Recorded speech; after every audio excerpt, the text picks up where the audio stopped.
जय हिंद कैडेट्स। स्वागत है आप सबका हमारे अपने YouTube channel SUO Vivek Kumar में। आज मैं आप सभी एनसीसी कैडेट के लिए इम्पोर्टेंट क्वेश्चन B सर्टिफिकेट और C सर्टिफिकेट के लिए लेकर आया हूं। आज क्लास आप लोग के लिए बहुत ही इम्पोर्टेंट होने वाली है, इसलिए वीडियो को शुरू से अंत तक देखें और ध्यान से सुने। अगर आपने अभी तक हमारे चैनल को सब्सक्राइब नहीं किया है तो हमारे चैनल को सब्सक्राइब कर ले और बेल आइकन को दबा ले, ताकि जब भी मैं न्यू क्लास लाऊं आप लोग तक सबसे पहले पहुंच सके। तो चलिए वीडियो स्टार्ट करते हैं। आप सभी कैडेट वीडियो को पूरा देखें और ध्यान से सुने, तभी आपको समझ में आएगा। ये सभी क्वेश्चन एंड आंसर आपके B और C सर्टिफिकेट एग्जाम में बहुत ही इम्पोर्टेंट होने वाले हैं। आपको 75% क्वेश्चन आंसर इसी से रहेंगे। ठीक है, तो चलिए स्टार्ट करते हैं। पहला, रिक्त स्थानों को पूर्ति करें। ठीक है, ड्रिल पर जाते समय वर्दी ना तो ढीली ढाली होगी और ना ही डैश होगी। क्या होगी? ना ही टाइट होगी या चुस्त होगी। ठीक है। दूसरा, सावधान में दोनों पाँव में डैश का कोण बनता है। कितना डिग्री कोण बनता है? 30 डिग्री का। ठीक है।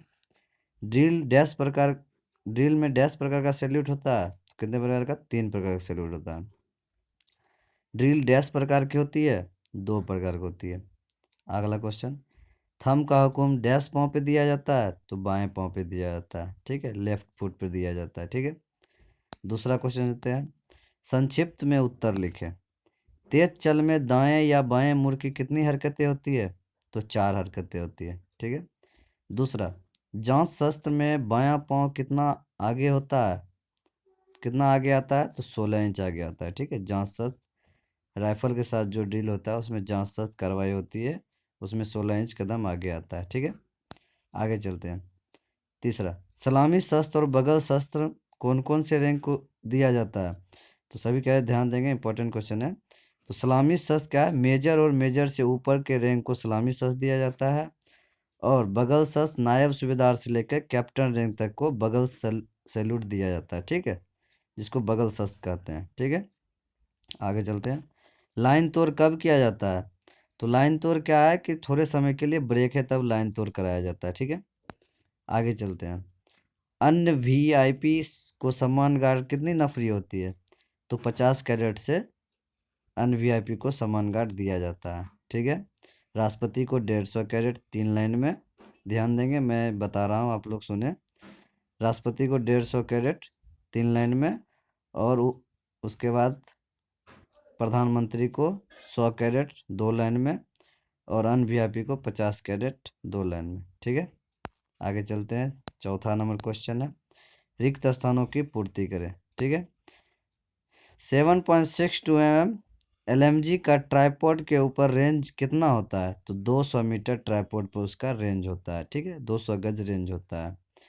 दूसरा, राइफल के साथ फायरिंग पोजीशन कितनी होती है? तो 4 फायरिंग पोजीशन होता है। ठीक है। आगे चलते हैं। 7.62 mm LMG की मैगजीन में कितने राउंड आते हैं? तो 30 राउंड आते हैं। ठीक है। कितने राउंड आते हैं LMG में? 30 राउंड आते हैं। ठीक है। ट्रिगर पर डैश दबाव होता है तो 2 दबाव होता है। ठीक है। आगे चलते हैं। टारगेट डैश प्रकार के होते हैं तो 2 प्रकार के होते हैं टारगेट। ठीक है, इसी का क्वेश्चन था E नंबर 4 का E नंबर। आगे 5वां चलते हैं। सही और गलत का बताना है आप लोग को। LMG, पहला नंबर A नंबर, LMG का हवाई जहाज पर फायर करते समय गैस रेगुलेटर 4 फीट का होता है, तो ये सही है। ठीक है। .303 राइफल का अधिकतर रेंज 500 गज है, तो ये गलत है। ठीक है। आगे C नंबर, 7.62 mm SLR का खाली राइफल के साथ वजन 4.1 kg है, ये भी गलत है। ठीक है। आगे चलते हैं। LMG का फायरिंग पिन टूट जाने पर LMG सिंगल राउंड फायर करती है, ये भी गलत है। आगे चलते हैं E नंबर क्वेश्चन 5 का E, 9 mm कार्बाइन की खुली बट के साथ लंबाई 27 इंच होती है, ये सही है। ठीक है, ट्रू है ये। आगे चलते हैं। क्वेश्चन इंपॉर्टेंट क्वेश्चन है सभी। राष्ट्रीय एकता विघटित करने वाले कौन कौन से तत्व है? तो राष्ट्रीय एकता विघटित करने वाले कौन कौन से तत्व है? पहला, सांप्रदायिकता। दूसरा, भाषावाद। तीसरा क्षेत्रीयता की भावना, चौथा जातिवाद, पांचवा राजनीतिक दल, छठा आर्थिक असमानता और सातवां विदेशी तत्व। ठीक है, ये सभी राष्ट्रीय एकता को विघटित करने वाले तत्व हैं। ठीक है, आगे देखते 7वां नंबर क्वेश्चन, राष्ट्रीय एकता से आप क्या समझते हैं? राष्ट्रीय एकता एक मनोभाव है जिसमें निष्ठा, एकता और भक्ति की भावना होती है, जिसका मुख्य केंद्र बिंदु राष्ट्र होता है। ठीक है, राष्ट्रीय एकता कहलाता है। ठीक है, आगे चलते हैं 8 नंबर क्वेश्चन, राष्ट्रीय एकता शिविर में आपको कौन कौन सी बातें सिखलाई जाती है? तो जानेंगे इसका आंसर। अपने राष्ट्र से प्रेम करना, जातिगत तथा क्षेत्रीय हितों की अपेक्षा राष्ट्रहित को महत्व देना, भाईचारा को बढ़ावा देना, व्यापक शिक्षा प्रसार करना, सामाजिक समानता को बढ़ावा देना, देशाटन को प्रोत्साहित किया जाए। ठीक है, तो ये सभी क्या है, राष्ट्रीय एकता शिविर में आपको ये सभी बातें सिखलाई जाती है। भाईचारा बढ़ाना, सामाजिक समानता को बढ़ावा देना, अपने राष्ट्र से प्रेम करना, क्षेत्रीय हितों के अपेक्षा राष्ट्रहित को महत्व देना, ये सभी सिखलाया जाती है शिविर में। ठीक है, आगे चलते हैं। राष्ट्र निर्माण के मुख्य प्रमुख आधार कौन है? प्रमुख आधार कौन है? भौगोलिक एकता, ऐतिहासिक एकता, राजनीतिक एकता, सामाजिक एकता, धार्मिक एकता, जातीयता एकता यानी जातीय एकता एवं राजनीतिक एकता। ठीक है, ये नंबर क्वेश्चन था, राष्ट्र निर्माण के प्रमुख आधार कौन है। आगे जानेंगे निम्नलिखित राष्ट्रीय दिवसों की तारीख। ठीक है, तारीख के बारे में जानेंगे। टीचर्स डे कब मनाया जाता है? तो 5 सितंबर को। ठीक है, दूसरा चिल्ड्रन दिवस 14 नवंबर को, विजय दिवस 16 दिसंबर को, शहीद दिवस 30 जनवरी को, एड्स दिवस 1 दिसंबर को। ठीक है कैडेट्स, ध्यान से सुने। टीचर्स डे 5 सितंबर, चिल्ड्रंस डे 14 नवंबर, विजय दिवस 16 दिसंबर, शहीद दिवस 30 जनवरी, एड्स दिवस 1 दिसंबर। ठीक है, आगे जानते हैं 11 नंबर क्वेश्चन, भारतीय नागरिक के कौन कौन से मौलिक अधिकार है? तो भारतीय नागरिक के कौन कौन से मौलिक अधिकार हैं आप लोग के?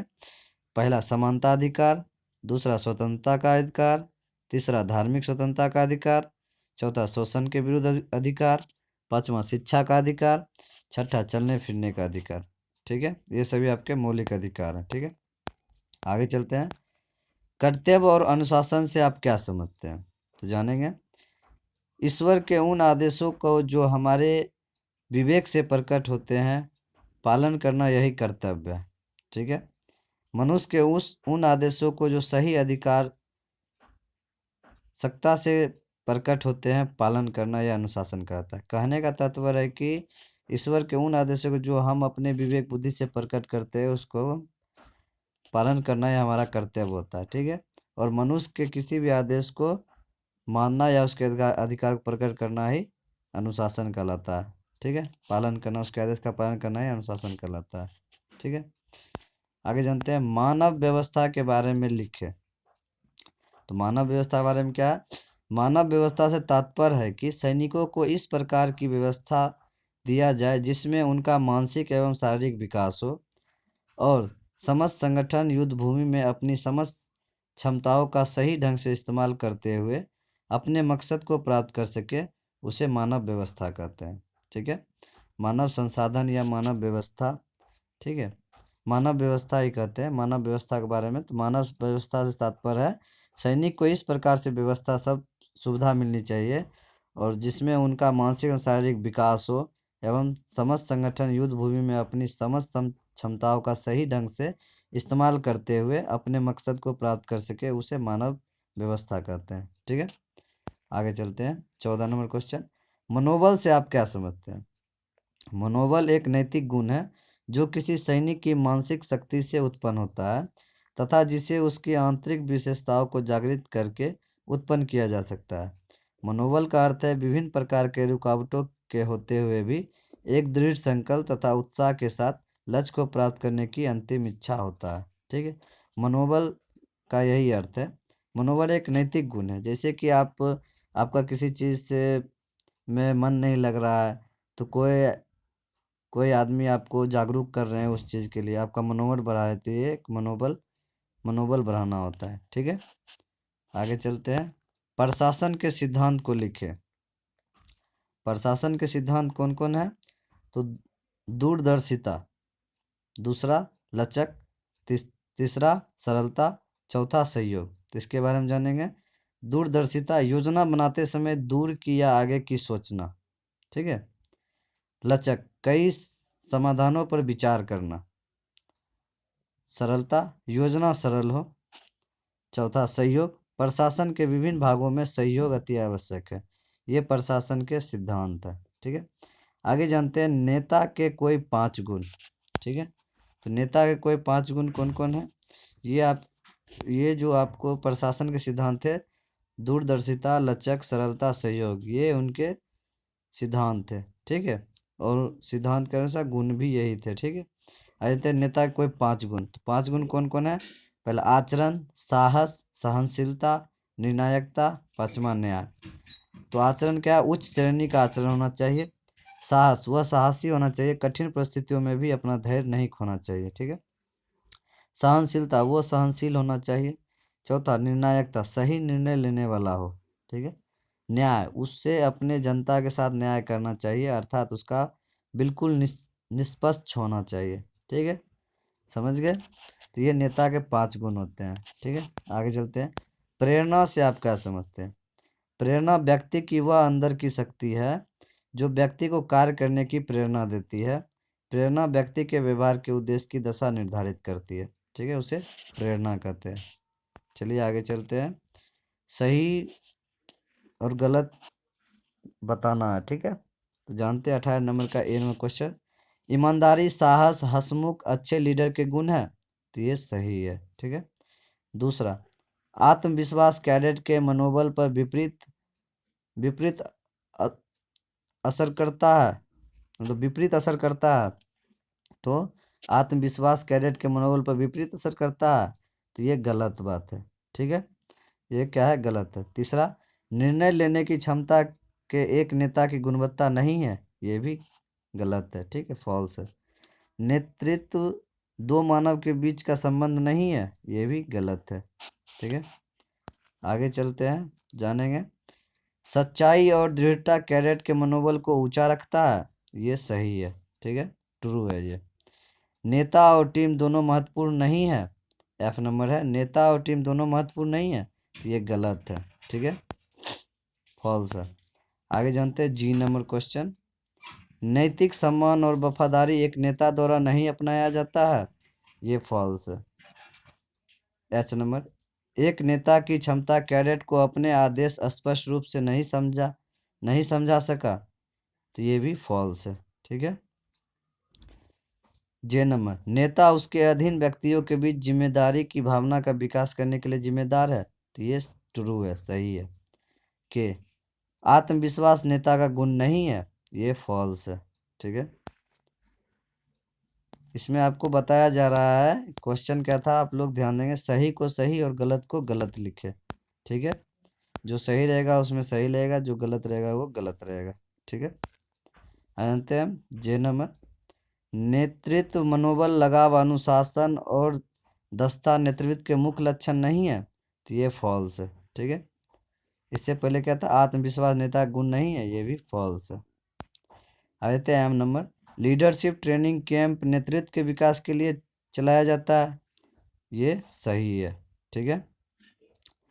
एक लीडर को शारीरिक और मानसिक तौर पर मजबूत होना जरूरी नहीं है, तो ये गलत है, ठीक है। आगे जानते हैं ओ नंबर, एक लीडर होने के नाते अधीनस्थ को एक टीम के तौर पर ट्रेनिंग दिया जाता है, तो ये सही है। एक लीडर होने के नाते उदाहरण दे, ठीक है, एक लीडर होने के नाते उदाहरण दे, ये भी एक सही है, ठीक है। एक लीडर होने का नाते आप किसी भी चीज़ पर टिप्पणी दे सकते हैं, ठीक है। आगे जानते हैं 19 नंबर का क्वेश्चन है। 19 नंबर क्वेश्चन, प्राकृतिक आपदा से आप क्या समझते हैं? एनसीसी कैडेट किस प्रकार सिविल अधिकारियों की मदद कर सकते हैं? तो ऐसी मुसीबतों जो कि मनुष्य के कंट्रोल में नहीं हो, अचानक आ जाने से ही प्राकृतिक आपदा कहते हैं, ठीक है। यानी जो अपने आप आपदा आ जाते हैं उन्हें प्राकृतिक आपदा कहते हैं, प्राकृतिक द्वारा, ठीक है। जैसे भूकंप, बाढ़, ठीक है, वनों की आग, पहाड़ों का टूटना, ज्वालामुखी का फटना, ठीक है, इस प्रकार की आपदा में एनसीसी कैडेट घायलों को अस्पताल पहुंचाकर आग बुझाने में मदद, भूकंप में दबे हुए नागरिकों को निकालने में, फैली हुई बीमारी को रोकने में सिविल अधिकारियों की सहायता कर सकते हैं।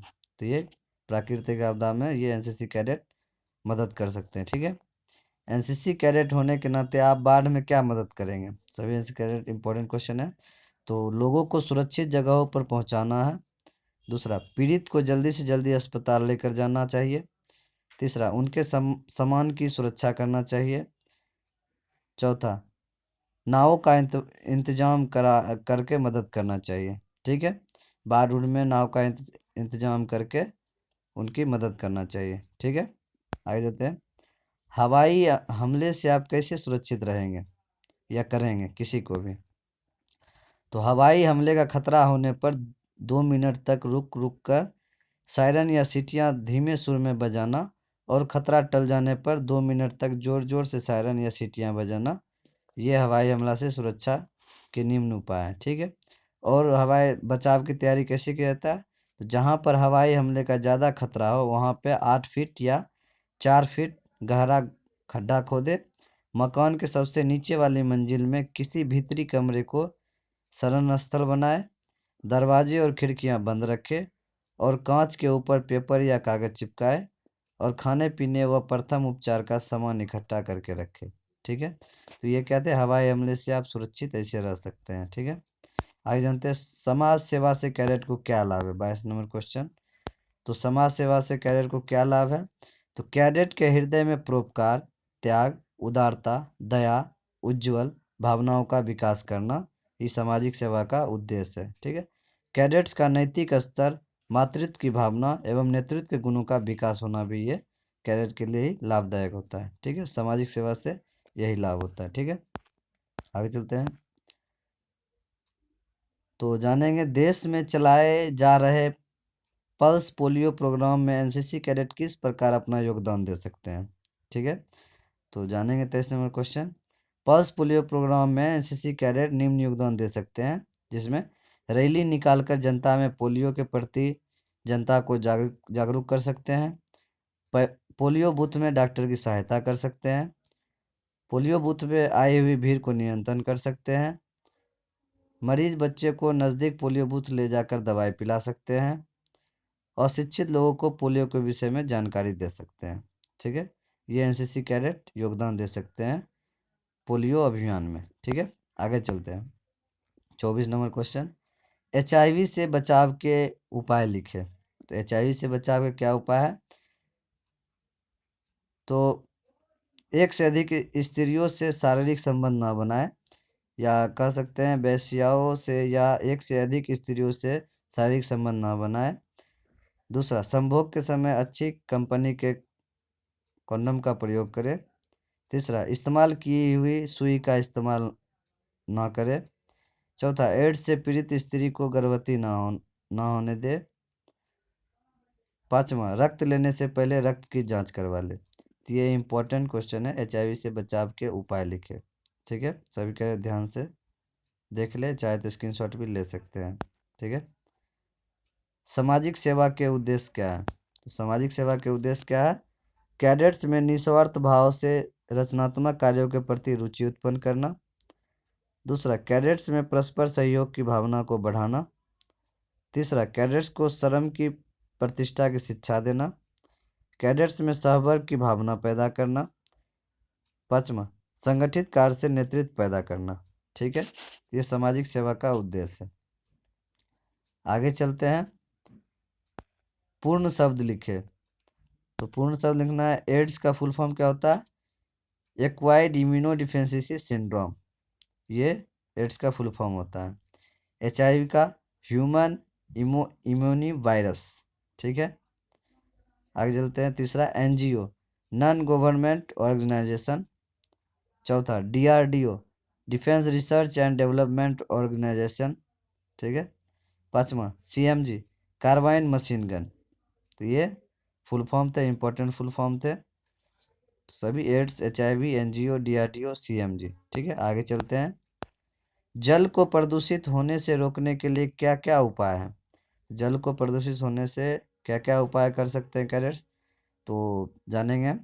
हैंड पंप से पीने के लिए पानी का उपयोग करें तथा पंप के नज़दीक कपड़े ना धोए और स्नान ना करें। ठीक है, यानी चापाकल के पानी पीने के लिए पानी का उपयोग करें तथा पंप के नज़दीक चापाकल के नज़दीक कपड़े ना धोए और स्नान ना करें। ठीक है, तो कुआं के चारों ओर चबूतरा बनाए तथा ऊपर छत डालें। तीसरा, कुआं के बीच में गंदे बर्तन ना डालें। पानी वाले बर्तन को अच्छी तरह से साफ व ढक कर रखें। गंदे हाथों से पानी ना निकालें। आगे चलते हैं। हैंडपंप एवं पीने के पानी के स्रोतों के पास किसी भी प्रकार की गंदगी ना फैलाए। आगे, जहाँ तक हो सके पानी को उबाल कर ठंडा होने के बाद छान कर पिए तथा कुआं में ब्लीचिंग पाउडर डालें जिससे पानी के अंदर हानिकारक कीटाणु मर सके।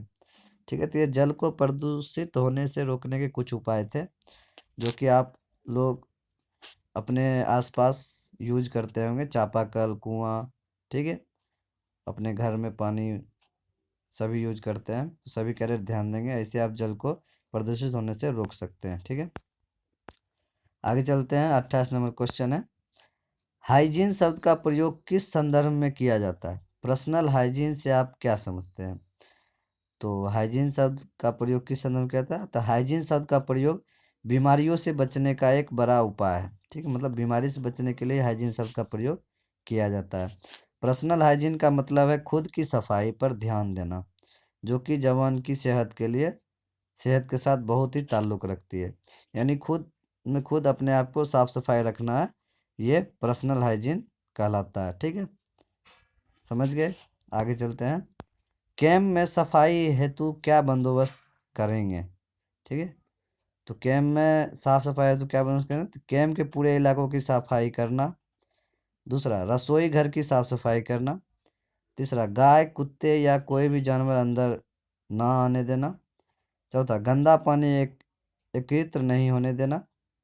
पाँचवा, हर सप्ताह में डीडीटी छिटवाना या छिड़कवाना। ठीक है, छठा, बचे हुए खाने को गड्ढे में दबा देना। सातवां, नहाने की जगह को साफ रखना। सातवां, शौचालय को नियमित सफाई करवाना। तो आप सभी कैडेट अगर कैंप गए होंगे, normal CATC camp, combined annual training camp, तो आप लोग को कैंप में साफ सफाई हेतु ये सभी काम कभी ना कभी करवाया गया होगा। ठीक है, और ये हर एक कैंप में कराया जाता है। ठीक है, साफ सफाई, ताकि गंदगी ना फैले। ठीक है, आगे चलते हैं। 30 नंबर क्वेश्चन, भोजन के मुख्य तत्व लिखे। तो भोजन के मुख्य तत्व कौन है? ठीक है, प्रोटीन, वसा, खनिज, खनिज लवण, विटामिन, जल, सेलुलोज। ठीक है, आगे इत्यादि। ठीक है, ये सभी भोजन के तत्व हैं, जिसमें कार्ब कार्बोस भी कार्बो प्रोटीन, वसा, खनिज लवण, विटामिन, जल, सेलुलोज इत्यादि। ठीक है, ये सभी भोजन के मुख्य तत्व है। ठीक है, आगे चलते हैं। विटामिन सी की कमी से कौन से रोग होते हैं? 31 नंबर क्वेश्चन, तो विटामिन सी की कमी से शरीर में स्कर्वी नामक रोग होता है। ठीक है, आगे चलते हैं। प्राथमिक उपचार से आप क्या समझते हैं? तो प्राथमिक उपचार में क्या बोलेंगे? किसी आकस्मिक घटना या रोग से पीड़ित व्यक्ति को डॉक्टर के पास पहुंचाने या अस्पताल ले जाने से पहले तक की गई चिकित्सा को प्राथमिक उपचार कहते हैं। कहने का तात्पर्य है कि अगर किसी आदमी की एकाएक दुर्घटना हो जाती है, तो आप उस हालत में आपको अगर उपचार आ रहा है, तो आपने अगर उसका इलाज कर दिया, पट्टी उट्टी मार दिया, तो वो प्राथमिक उपचार कहलाता है। ठीक है, आगे चलते हैं। 33 नंबर क्वेश्चन, साइकिल एक्सपीरियंस का क्या उद्देश्य है? ठीक है, यानी साइकिल अभियान जो होता है उसका क्या उद्देश्य है? एक्सपीडिशन कह सकते हैं उसको, या उद्देश्य या एम। ठीक है, तो उसमें जानेंगे कि साइकिल निम्नलिखित उद्देश्य हो सकते हैं साइकिल अभियान में। तो जनता में किसी विषय को जागृति पैदा करना, कैडेट्स में आत्मविकास को विकसित करना। तीसरा, नेतृत्व, भाईचारा जैसी भावनाओं का विकास करना। चौथा, जोखिम उठाने की क्षमता का विकास करना। पांचवा, धार्मिक, ऐतिहासिक तथा पर्यटक स्थलों को देखने के लिए जाना। ठीक है, तो ये साइकिल अभियान का उद्देश्य हो सकता है। ठीक है, ये सभी उद्देश्य आप लोग एनसीसी कैंप में साइकिल अभियान में कभी ना कभी भाग लिए होंगे। ठीक है, आगे चलते हैं। एनसीसी कैडेट को मुख्यतः कौन कौन से साहसिक प्रशिक्षण दिए जाते हैं? आप लोग अगर नेशनल कैंप किए होंगे सभी एनसीसी कैडेट जिन्होंने, ठीक है, तो वो ये सभी कैंप अटेंड किए होंगे। ठीक है, तो मुख्यतः साहसिक प्रशिक्षण कराए जाते हैं। पैदल यात्रा, साइकिल या मोटरसाइकिल अभियान, मैंने अभी ऊपर चर्चा किया था इस क्वेश्चन में, साइकिल अभियान। तो पैदल यात्रा, साइकिल या मोटरसाइकिल अभियान, पर्वतारोहण, चट्टानों पर चढ़ना, adventure course, parasailing, पैराजंग, para jump, para jump, selling अभियान, नौकायान और गोताखोरी। ठीक है, तो सभी कैडेट ध्यान देंगे। पैदल यात्रा, साइकिल या मोटरसाइकिल अभियान, पर्वतारोहण, चट्टानों पर चढ़ना, adventure course, parasailing, parajump, slithering, sailing, sailing अभियान, नौकायान और गोताखोरी। ठीक है, ये सभी एनसीसी में साहसिक प्रशिक्षण कराए जाते हैं। ठीक है, तो साहसिक प्रशिक्षण का उद्देश्य क्या है या साहसिक शिक्षा का उद्देश्य क्या है? तो जानेंगे। साहसिक क्रियाकलाप के प्रति जागरूक पैदा करना, 35 नंबर क्वेश्चन है।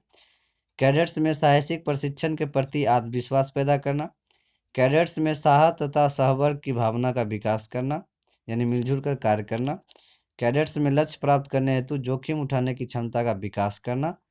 ठीक है, पांचवा, कैडेट्स में नेतृत्व के गुणों का विकास करना। ठीक है, ये सभी साहसिक शिक्षा का उद्देश्य है। ठीक है, आगे जानते हैं कैडेट्स। वायु प्रदूषण को किस प्रकार कंट्रोल किया जा सकता है? 36 नंबर क्वेश्चन। तो वायु प्रदूषण को कंट्रोल करने के लिए निम्न उपाय है। पहला, पीपल, बरगद, नीम जैसे वृक्ष लगाए। ठीक है, दूसरा, पुराने वाहनों को सड़क पर नहीं चलने दें। तीसरा, सड़कों पर चलने वाली गाड़ियों को नियमित जांच होनी चाहिए। ठीक है, इस प्रकार से आप वायु प्रदूषण रोक सकते हैं। मतलब अधिक से अधिक वृक्ष लगाना है, पुराने वाहन को सड़क पर नहीं चलने देना है।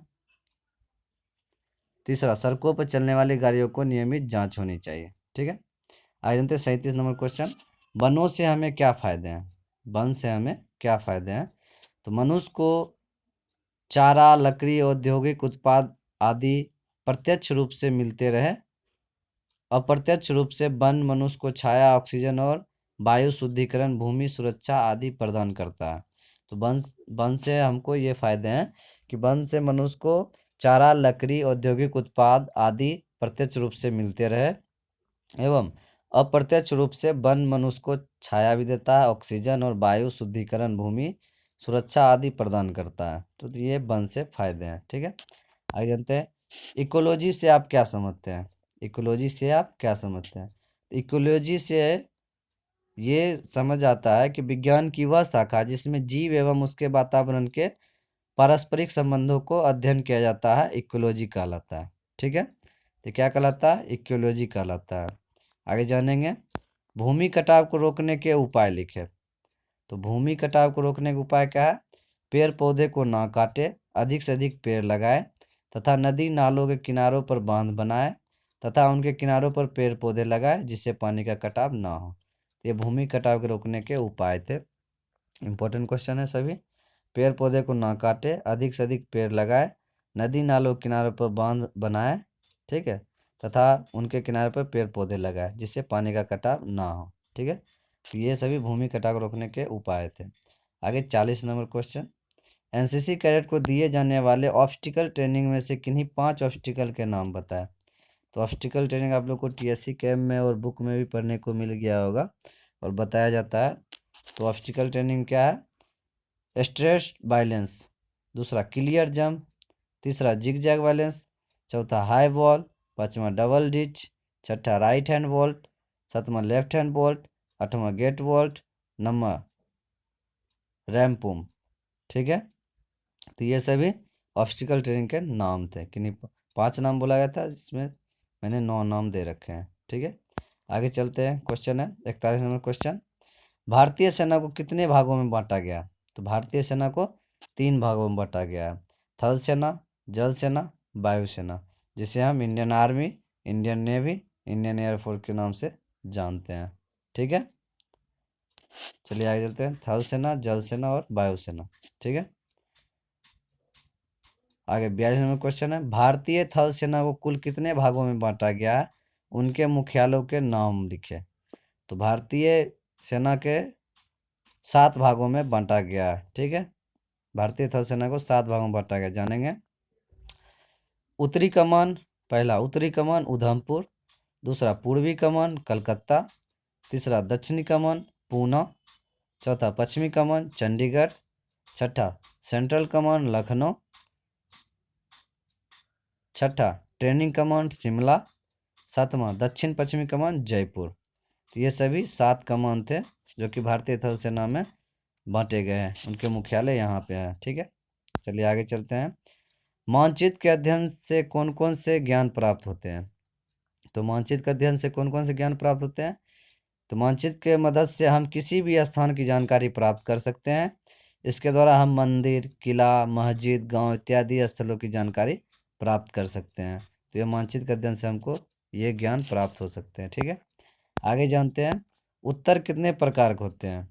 तो उत्तर कितने प्रकार के होते हैं, 3 प्रकार के। ठीक है, चुंबकीय उत्तर, ध्रुवीय उत्तर, वास्तवीय उत्तर। ठीक है, या वास्तुआ उत्तर कर सकते हैं। ठीक है, 3 प्रकार के होते हैं, चुंबकीय, ध्रुवीय और वास्तुआ उत्तर। ठीक है, आगे जानेंगे बेयरिंग कितने प्रकार के होते हैं। ठीक है, 45 नंबर क्वेश्चन है, बेयरिंग कितने प्रकार के होते हैं। तो बेयरिंग 2 प्रकार होते हैं, फॉरवर्ड बेयरिंग और बैक बेयरिंग। ठीक है, आगे चलते 46 नंबर क्वेश्चन, निम्न को परिभाषित करें। पहला चोटी, पहाड़ की सबसे ऊंची जगह जहां पहाड़ी खत्म होती है उसे चोटी कहते हैं। दूसरा डिफाइल, 2 पहाड़ियों के बीच से गुजरने वाला रास्ता डिफाइल कहलाता है। तीसरा नेल, एक अकेली पहाड़ी जो दूसरे पहाड़ से थोड़ी दूर पर होती है, स्थित होती है, नेल कहलाती है। चौथा ड्यून, हवा से बनने या बिगड़ने वाली रेत के टीले को ड्यून कहते हैं। ठीक है, आगे चलते हैं 47 नंबर क्वेश्चन, ऑन पोजीशन निकालने का तरीका लिखे। तो ऑन पोजीशन निकालने का तरीका इंपॉर्टेंट क्वेश्चन है।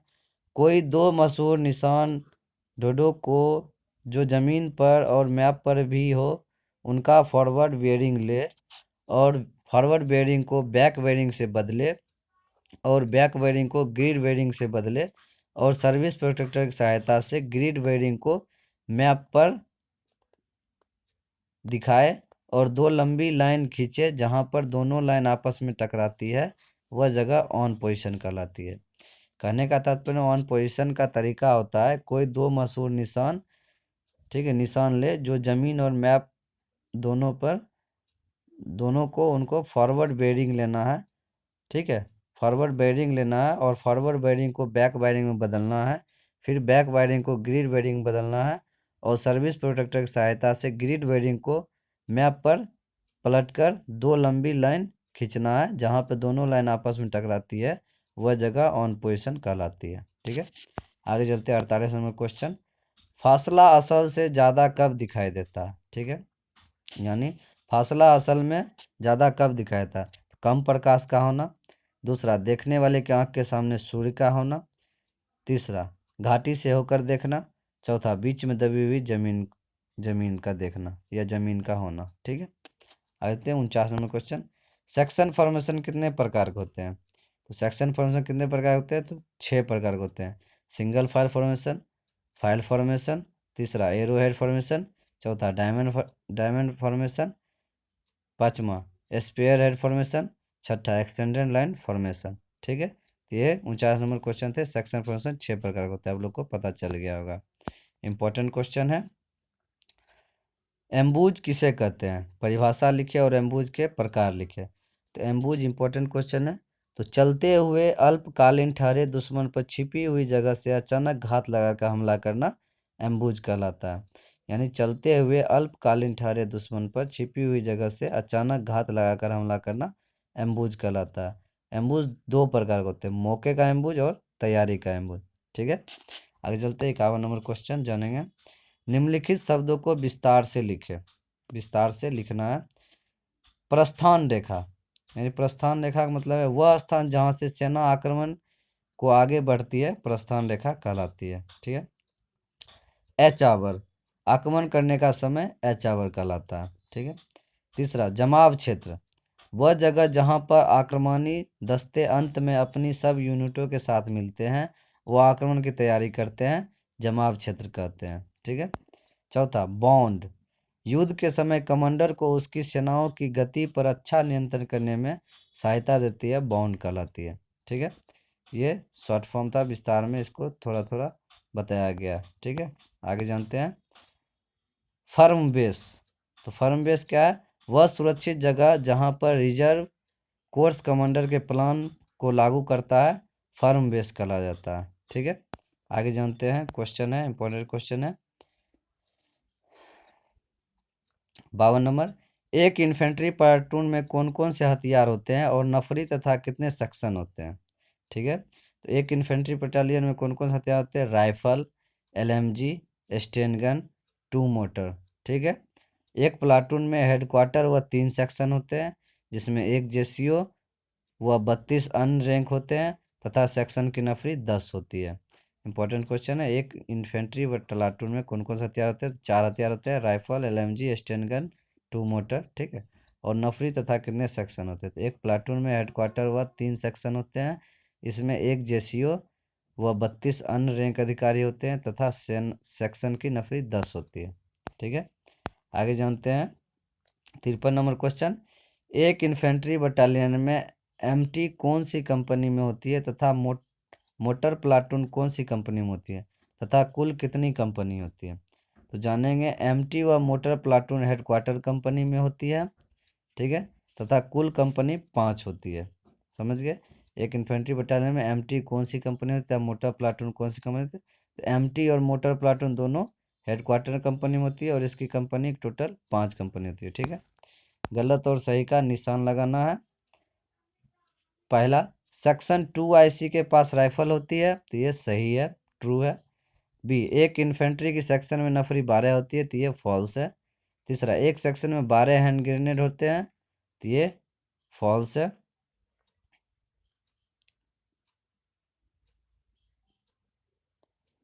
एक एलएमजी का फर्स्ट लाइन कम्युनिकेशन 1200 राउंड होता है, तो ये ट्रू है। एक सेक्शन कमांडर नायक होता है, तो ये फॉल्स है। ठीक है।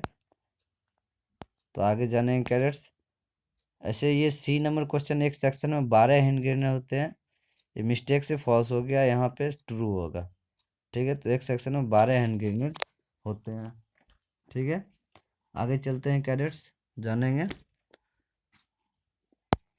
55 नंबर क्वेश्चन, रिक्त स्थानों की पूर्ति करना है।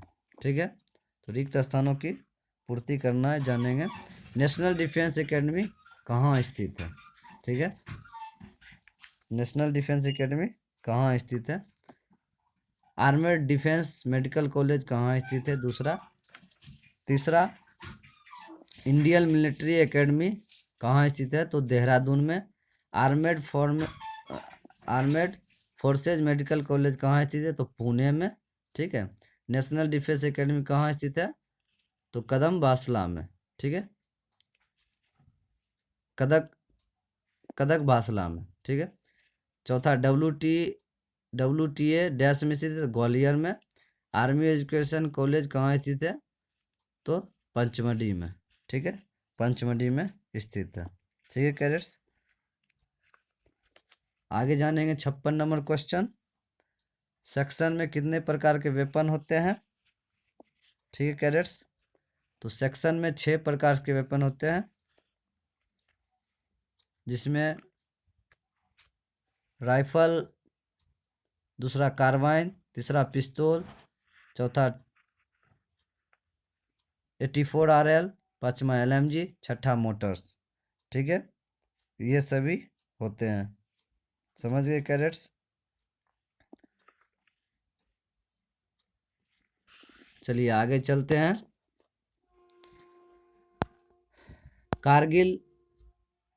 कारगिल युद्ध के बारे में आप क्या जानते हैं? तो कारगिल युद्ध के बारे में जानेंगे। यह एक ऐसा युद्ध था जिसमें दुश्मन पहले से ही पक्का डिफेंस लेकर अपने एरिया में बैठ गया था, जिसको हमारी सेना ने पता लगाकर पीछे खदेड़ दिया। ठीक है। तो कारगिल युद्ध के बारे में संक्षिप्त थोड़ा सा टिप्पणी था। ठीक है कैडेट्स। आगे चलते हैं, ध्यान देते हैं आगे के क्वेश्चन के बारे में। एक इन्फेंट्री प्लाटून में कितने सेक्शन होते हैं? तो एक इन्फेंट्री प्लाटून में 3 सेक्शन और एक प्लाटून हेडक्वार्टर होता है। ठीक है, तो ये क्या था, एक इन्फेंट्री प्लाटून में कितने सेक्शन होते हैं? तो 3 सेक्शन होते हैं और एक प्लाटून हेडक्वार्टर होते हैं। ठीक है, आगे जानेंगे 59 नंबर क्वेश्चन। अपॉइंटमेंट कोड लिखे, यानी अपॉइंटमेंट कोड का मतलब होता है कि किस चीज़ को किसी चीज़ से सूचित करना। ठीक है, जैसे कमांडर को टाइगर से सूचित करते हैं, 2YC को लैम से सूचित करते हैं, ADGT को लायन से सूचित करते हैं, क्यू स्टाफ को पैंथर से सूचित करते हैं, आर्टिली को बुल से सूचित करते हैं। ये अपार्टमेंट कोड होते हैं, कमांडर का टाइगर, 2YC को लैम, एजिट को लायन, क्यू स्टाफ को पैंथर, आर्टिली को बुल। तो ये सभी इंपॉर्टेंट क्वेश्चन थे एनसीसी कैडेट्स। आप सभी कैडेट्स को ये वीडियो कैसा लगा हमें कमेंट बॉक्स में ज़रूर बताएं, और अगर आपका कोई भी सवाल या सुझाव हो तो हमें कमेंट सेक्शन में पूछ सकते हैं। वीडियो अगर आपको अच्छा लगा तो ज़्यादा से ज़्यादा शेयर करें और लाइक कमेंट अवश्य करें। तो चलिए मिलते हैं नेक्स्ट वीडियो में। नेक्स्ट क्लास में लेकर आऊँगा एनसीसी बी और सी सर्टिफिकेट का इम्पोर्टेंट क्वेश्चन के बारे में ही। और अभी तक आप सभी एनसीसी कैडेट अगर हमारे चैनल को सब्सक्राइब नहीं किए हैं तो हमारे चैनल SCO विवेक कुमार को सब्सक्राइब कर ले और बेल आइकन को दबा ले, ताकि जब भी मैं न्यू क्लास लाऊं आप लोग तक सबसे पहले पहुंच सके। तो चलिए मिलते हैं नेक्स्ट वीडियो में। जय हिंद, जय भारत, जय एनसीसी। Thank you.